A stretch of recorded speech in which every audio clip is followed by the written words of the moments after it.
ሰላም ሰላም በድጋሚ ዮናስ በድሉ ነኝ። አሁንም አጫጭርና አስተማሪ ቪዲዮዎችን ወደ እናንተ ይዤ መጥቻለሁ። ለዚህ ቻናል አዲስ የሆናችሁ ሰብስክራይብ ማድረግ አይረሳ፣ እንዲሁም ደግሞ ይህን ቪዲዮ ላይክ በማድረግ ተመልከቱት። እስከ ፕሮግራም ፍጻሜ ድረስ አብራችሁን ቆዩ። መልካም ቆይታ። የዲያብሎስን ሽንገላ ትቃወሙ ዘንድ እንዲቻላችሁ የእግዚአብሔርን ዕቃ ጦር ሁሉ ልበሱ። መጋደላችን ከደምና ከስጋ ጋር አይደለም፣ ከአለቆች ከስልጣናት ከዚህ ከጨለማው ዓለም ገዦች በሰማይ ስፍራ ካሉ ከክፉ መንፈሳዊ ሰራዊት ጭምር ጋር እንጂ። በክፉ ቀን ለመቃወም ሁሉንም ፈጽማችሁ መቆም እንዲቻላችሁ የእግዚአብሔርን ዕቃ ጦር ሁሉ አንሱ። ወገባችሁን በእውነት ታጥቃችሁ የጽድቅን ጦሩን ለብሳችሁ በሰላም ወንጌል በመዘጋጀት እግሮቻችሁ ተጫምተው ይቁሙ። በሁሉም ላይ ጨምራችሁ የሚንበለበሉትን የክፉን ፍላጻዎች ልታጠፉ የምትችሉበትን የእምነትን ጋሻ አንሱ። የመዳንን ራስ ቁር የመንፈስንም ሰይፍ ያዙ፣ እርሱም የእግዚአብሔር ቃል ነው። ኤፌሶን 6:10 እህታችን አርቲስት ማስተዋል እግዚአብሔር ዘመንሽን ይባርክ። በጣም የሚደንቅ ሁሉም አማኝ ሊያነበውና ሊተገብረው የሚገባ ድንቅ የመጽሐፍ ቅዱስ እውነትን ያካፈልሽን ዘመንሽ የተባረከ ይሁን። ታዋቂዋ ዘፋኝ ራሄል ጌቱ ሃይማኖቷን ቀየረች። አዳምጡት፣ እመለስበታለሁ። እመቤቴን ማንም እንዳያሳልፈው እመለስበታለሁ። ታዋቂዋ ሙዚቀኛ ራሄል ጌቱ ጌታን ተቀበለች። ይሄ የምትመለከቱት ምስል እንግዲህ ዛሬ በፌስቡክ በከፍተኛ ደረጃ እየተሰራጨ ይገኛል። ከምትመለከቷት ፕሮቴስታንት ዘማሪ መስከረም ጌቱ ጋር አብረው በመሆን እንግዲህ ፎቶዎችን እየለቀቁ ይገኛሉ። ራሄልም ከዘፈን ኢንዱስትሪው መጥፋቷ የሚታወቅ ነው። መንገዱን ጨርቅ ያርግልሽ፣ ኔናት ጨርቅ ያርግልሽ፣ ይጅልን እውነት ጨርቅ ያርግልሽ።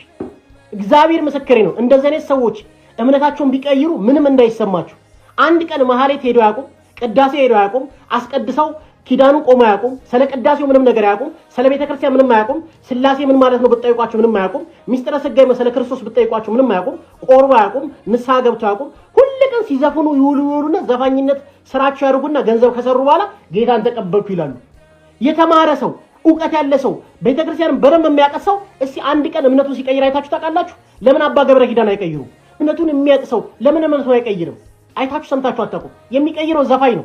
ብር ከሰራ በኋላ ጌታን ተቀበል። የትኛውን ጌታ ነው የምትቀበል? እኔ እናት የትኛውን ጌታ? ኦርቶዶክስ ተዋሕዶ ቤተክርስቲያን ራሷ አርጋ ክርስቶስን የምትሰብክ በቅዳሴዎቿ መሐልም ሴንትራላይዝድ አርጋ ክርስቶስን የምትሰብክ ኢየሱስ ጌታ ነው ብላ በሚስጥረ ስጋዊ ቆርበሽ ታውቂያለሽ? ንስሐ ገብተሽ ታውቂያለሽ ወይ? አታውቂም።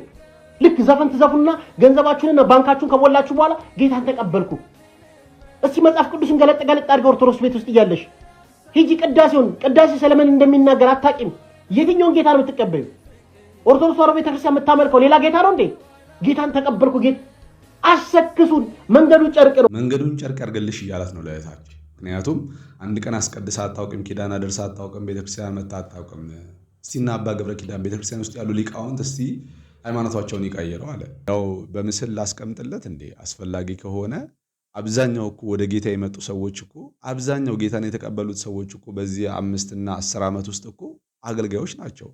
ብንቆጥራቸው የማያልቁ የመርጌታ ብዛት፣ የሰባኪ ብዛት፣ የሊቃውንት ብዛት ነው እኮ ወደ ጌታ የመጣው አይደል እንዴ? በየሚዲያው ቆብ ደፍቶ የሚያገለግለው እኮ የቤተክርስቲያኒቷን የድጓም የቀኔም የምንም መምህር እንደምትሏቸው ሊቃውንት እንደምትሏቸው ሊቃውንት ተብሎ ሊጠሩ የሚገባቸው ብዙ መነኮሳት ሰባኪዎች እነበጋሽን ጨምሮ ደግሞ መምህራን ወደ ጌታ መጥተዋልና እንዲያውም በቀረቡ ቁጥር ወደ ውስጥ በገቡ ቁጥር ሐሰቱን እየተረዱ ስለሚመጡ ወደ ጌታ የመምጣት እድላቸው በጣም ሰፊ ነው።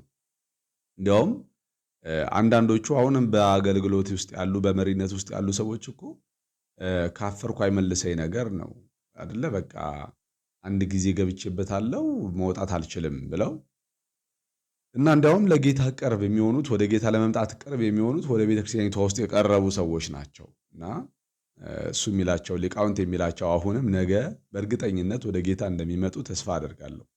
ለመወደድ አትጋጋጥ፣ ሁሉ እንዲቀበል አትጋጋጥ።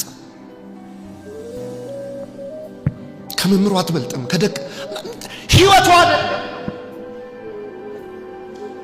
ህይወቱ አይደለም ነው። ሁሉ እንዲቀበልህ አትሞክር። እውነትህን ያዝ። በራስህ ጸባይ አይምጣ፣ በራስህ ክፋት አይምጣ። ከተሳሳትክ ይቅርታ ጠይቅ፣ ከወደቅክ ንስሐ ግባ። ግን ሁሉ እንዲቀበልህ አትጠብቅ።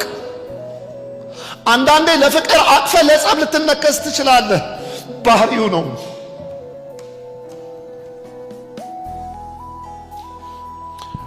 እዚህ ቤት በጣም አሁን እንደኔ የተካደ የለም የሚላል እንደኔ የተካደ የኔን አታውቀውም ያንተን አላውቀውም ግን በጣም የተካደ አውቃለሁ እግሩን ያጠበ ስሙ የሸጠው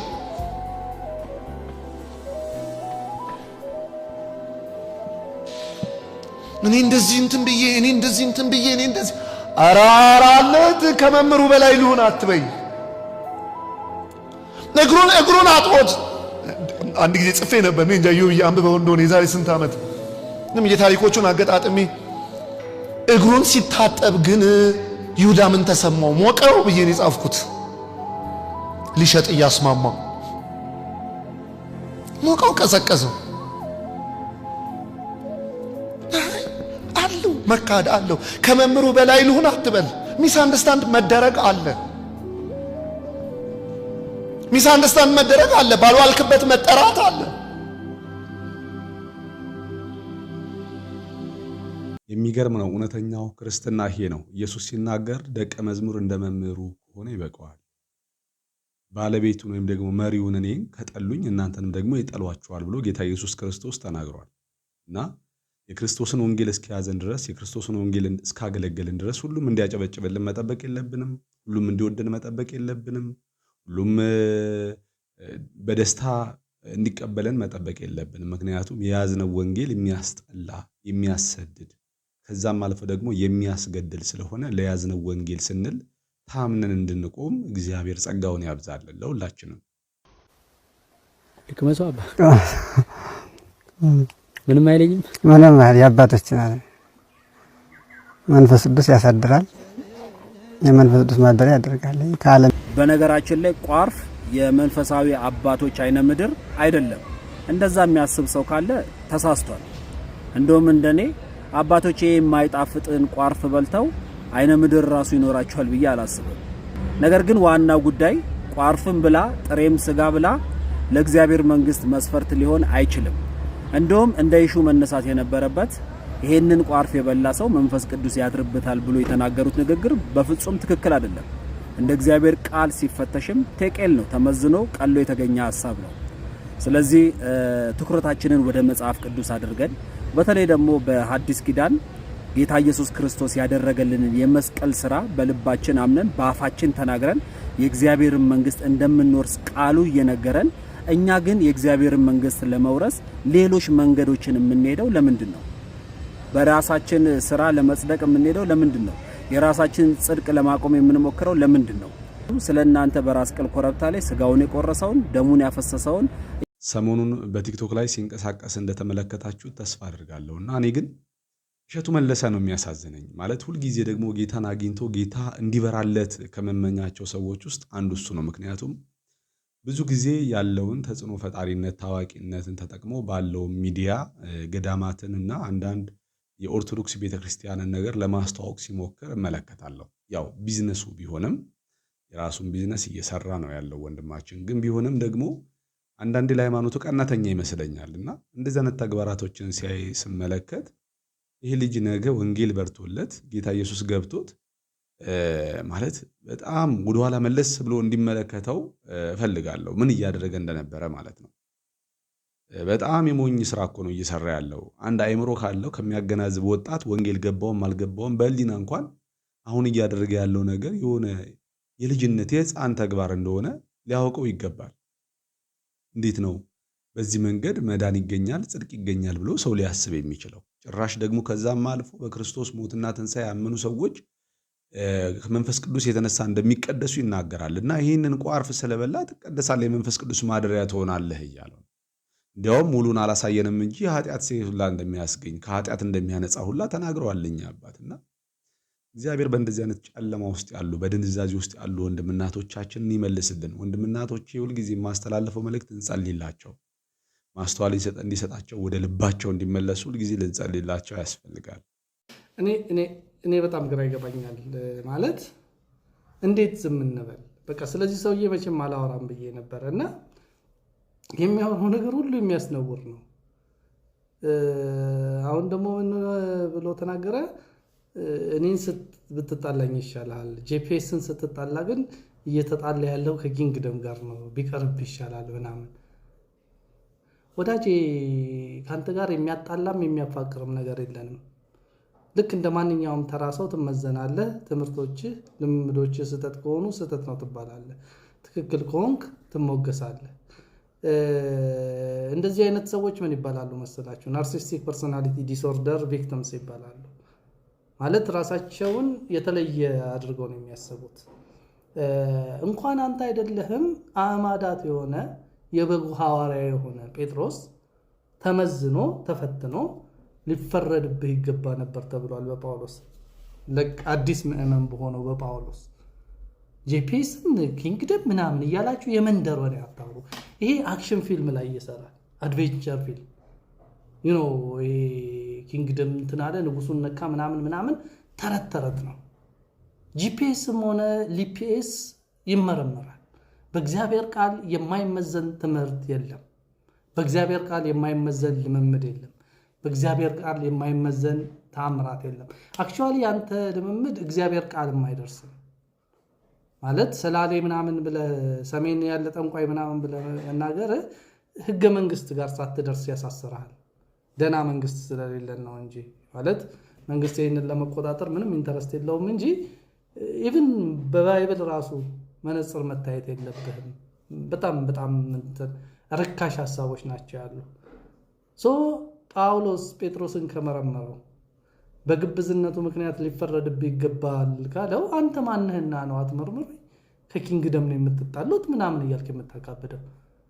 የተወደዳችሁ እንደዚህ አይነት ሰዎች ምን መሰላችሁ? የሰፈር ጠንቋዮች ናቸው። የሰፈር ጠንቋዮች ፊር ፋክተር ነው መፍጠር የሚፈልጉት። በቃ እኔ ለየት ያልኩኝ ነኝ፣ እኔ እግዚአብሔር ተወካይ ነኝ፣ እኔን ጂፒኤስን ስትነካ እግዚአብሔርን ኪንግደም ነው የምትነካ። ጂፒኤስ ሳይኖር እግዚአብሔር ኪንግደም አለ። ጂፒኤስ ከጠፋ በኋላም የእግዚአብሔር ኪንግደም ይኖራል። የእግዚአብሔር ኪንግደም ባንተ ነገር ላይ አይንጠለጠልም። ባንተ ድካምና ባንተ ጥንካሬ ላይ አይጣነጠልም። የእግዚአብሔር ኪንግደም የተመሰረተው በጌታ በኢየሱስ ክርስቶስ ነው። ማንም ሰው ወደዚህ ኪንግደም ከገባ ራሱን ለማስፈተሽ ዝግጁ መሆን አለበት። ክብር ለኢየሱስ ይሁን። እንግዲህ እንደሰማችሁት ነው። ባለፈውም ይህን ወንድም ሄኖክን ቪዲዮ ሰርቼበት ነበር። ምክንያቱም ከኔ ጋር የሚጣላ ከእግዚአብሔር ጋር ነው የሚጣላው ብሎ ራሱን እግዚአብሔር ምን ይላል በተረትም እኮ የቄስ ልጅ እግዚአብሔር አጎቱ ይመስለዋል የሚባል አባባል አለና ልክ እሱ በቃ ከእግዚአብሔር ጋር የተቀራረበ እጅና ጓንት የሆነ ሰው የቅርብ ሰው ነው። እኛ ደግሞ ሩቅ ሰዎች ነንና እንደዛ እንዲሰማን የሚያደርግ ንግግር ነው ሲናገር የነበረው። እንግዲህ እግዚአብሔር ለሁላችንም ለምንሰማው ወንድምናቶች ማስተዋል ይስጠን። በተለይ እዚህ ጉባኤ ውስጥ ቁጭ ብሎ ደግሞ የዚህን ሰው ንግግር እየሰሙ ለሌ የሚሉ የሚያጨበጨቡ ሰዎች እግዚአብሔር ማስተዋል ይስጣቸው፣ ወደ ልባቸው ይመልሳቸው። ሌላ ምንም አንልም። ቸርችን መምራት እዘ ጊፍት። አፖስትል መሆን አይገባህም፣ ነብይ መሆን አይገባህም። እንደውም አንድ ሰው ሐዋርያዊ ጥሪ ካለው ከቸርች መውጣት አለበት። ቸርች ውስጥ ምን ያደርጋል? ነብይ ነኝ ካለ ቸርች ውስጥ ምን ያደርጋል? ይሄ በዓለም ያለውን እስራትና ጨለማ፣ ድንቁርና፣ ባዕድ አምልኮ፣ ክፋት፣ እርግማን፣ የተበላሸ የሰው ልጆችን አስተሳሰብ ሙሉ ለሙሉ ገፎ አሕዛብን በክርስቶስ ለመጠቅለል የተሰጠ ጸጋ ነው። ከሰኞ እስከ እሑድ ቸርች እየተገኘ አምልኮ ፕሮግራም እየመራ ቼክ ላይ እየፈረመ ኦርጋናይዜሽን እያስተዳደረ ቸርች ሁለት መልክ ነው ያላት፣ ኦርጋኒክና ኦርጋናይዜሽን። ኦርጋናይዜሽን እየመራ እያስተዳደረ ነብይ ነኝ ሐዋርያ ነኝ እንዴት ይላል? እሱም እውነት ከሆነ ነብይና ሐዋርያነቱ ጸጋ እውነትም ካለው ከቸርች ነው መውጣት ያለበት። ቸርች ላይ መገኘትም የለበት። ወደ አሕዛብ ነው ሄዶ ዓለማዊ ወደ አሕዛብ ያለበት፣ ወደ ቤተክርስቲያን ወደ አሕዛብ ነው መሄድ ያለበት። በምንም አይነት የመጽሐፍ ቅዱስ መረጃ አምጣልኝ ሐዋርያና ነብይ ከሆነ ትክክለኛ ግሬሱ ካለው ቸርች መምራት አይችልም። ቸርችን የሚመራው ፓስተር ነው። ክብር ለኢየሱስ ይሁን። እንግዲህ በስተመጨረሻም የሰማነው ቪዲዮ በጣም የሚገርም ነው። እውነት ነው። አንድ ሰው ሐዋርያ ነኝ ነብይ ነኝ ካለ እና ሐዋርያው ጳውሎስ ያገለገሉት በየጎዳናው ላይ በየመንደሩ ላይ እየዞሩ ነው። እነ ጴጥሮስም በየአደባባዩ ነው እየዞሩ የኢየሱስን አዳኝነት የመሰከሩት፣ የክርስቶስ ትንሣኤን በታላቅ ኃይል የመሰከሩት። እና የዘንድሮ ነብይ ነኝና ሐዋርያ ነኝ የሚል ሰው ግን አንድ ቤት ውስጥ ታጉሮ እዛው ታፍኖ ሊሞት ደርሷል። እዛው ቸርች ውስጥ ነው በቃ ከሰኞ እስከ እሑድ ድረስ የምናገኛቸው ማለት ነው። እና ያንን ነው እንግዲህ ትልቅ አገልግሎት አድርገው በቃ የነብይነት አገልግሎት እያገለገሉ እንደሆነ እንዲሰማቸው የሚያደርጉት በዛ መንገድ ነውና እንግዲህ ወንድማችን እንዳለው ነው ነብይ ነኝ ሐዋርያ ነኝ ካሉ እንደ ሐዋርያቶቹ ወጥቶ በየአደባባዩ ወንጌል መመስከር ግዴታ ነው ማለት ነው። ስርዓት ያለ በስርዓት ውስጥ ያሉትን መፍታት፣ በጨለማ ያሉትን ወደ ብርሃን ማምጣት፣ ወንጌል መስበክ፣ ወንጌል መናገር እንጂ በተሽከርካሪ ወንበር ላይ ቁጭ ብለህ ወንድማችን እንዳለው ቼክ ላይ እየፈረምክ ኑሮውን እያደላደልክ ሐዋርያ ነኝ ነብይ ነኝ አይሰራም። ሐዋርያ ነኝ ነብይ ነኝ አይሰራም። ስለዚህ ይሄ ነው እውነታው። እንግዲህ ስላዳመጣችሁኝ አመሰግናለሁ። በያላችሁበት ጌታ ኢየሱስ ክርስቶስ ጸጋ ከሁላችሁ ጋር ይሁን። ሰላም ነው።